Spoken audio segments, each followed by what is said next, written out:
په ننګرهار کې د نښتر د پښتورګو روغتون ډاکټرانو او کارکوونکو د ماشونو د ځنډ له امله لاریون کړی. یاد روغتیا پالان وایي د فساد د شتون له امله له تېرو 9 میاشتو راهیسې ماشونه نه دي اخیستي او د اړتیا وړ درمل هم نه دي ورکول شوي. د دغه ولایت د عامې روغتیا چارواکي بیا د ماشونو او درملو ځنډ مني، خو د روغتون په اداره کې د فساد شتون ردوي. په ننګرهار کې د نښتر د پښتورګو روغتون دی روغتیا پالانو او کارکوونکو روغتون په اداره کې د فساد او شته ستونزو عمل لاریون کړی. دوی وایي روغتون په اداره کې د فساد شتون او د لوړپوړو چارواکو کم ظرفیت د دې لامل شوی چې له تېرو 9 میاشتو راهیسې ماشونه نه دي اخیستي او د ناروغانو د درملنې لپاره هغه امکانات او درمل چې 4 میاشتې وړاندې ورکول کېدل اوس نه ورکول کېږي.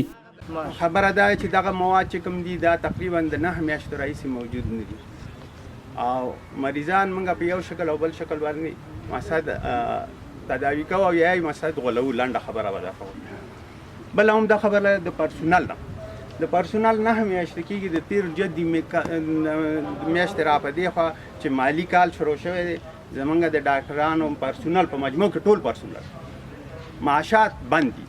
موږ نه پوهېږو چې دغه معاشات ولې بند دي. زما سره زه شخصا زه یو کس یم، یو رقم په یو شکل باندې په یو واټ کې مې 4 کاله کار کړی دی. ما ته 4 قسمه قراردادونه اچولي دي.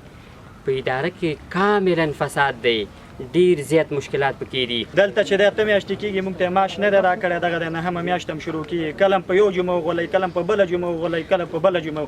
ام رئیس ام مدیر ادارې دا ټول دا یو هم په کار نه پوهېږي. لکه څنګه چې رئیس صاحب جمهور وایي چې حساب در کوم، حساب در نه غواړم. دې خلکو نه به حساب غواړې. 8 میاشتې کېږي زما معاش نه دی راکړی. ولې نه دی راکړی؟ ناروغان او ناروغ لرونکي هم وایي له تېرو 2 میاشتو راهیسې هغه درمل چې پخوا به یې د روغتون له لورې ناروغانو ته په وړیا ډول ورکول، اوس یې په شخصي لګښت له درمل پلورنځي واخلي چې دې چارې له اقتصادي ستونزو سره مخ کړي. زه خپله یوه ګورده لرم، د یوې ګوردې خاوند یم. یوې رانه لرې کړې ده.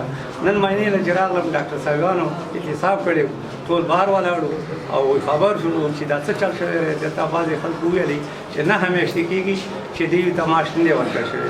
هندوستان پر یو پاکستان نور سرکاري ونه سره ونه د 2 میاشتې 3 میاشتې متفق مواد ته راکول. په لاګې نظر 2000 په کړی کوم او به د 2000 په سامان اخلم.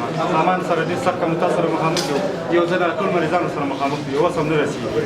بل خوا د نښتر روغتون مسؤلین هم د روغتیا پالانو نیوکې مني او وایي چې له تېرو 9 میاشتو راهیسې ماشونه ځنډېدلي او یاد روغتون ته د پخوا په څېر امکانات هم په واک کې نه ورکول کېږي. د عامې روغتیا ریاست چارواکي بیا د ماشونو او درملو ځنډ مني او لامل هم د عامې روغتیا وزارت له لوري د بودیجې ځنډ په ګوته کوي، خو په اداره کې د فساد شتون ردوي.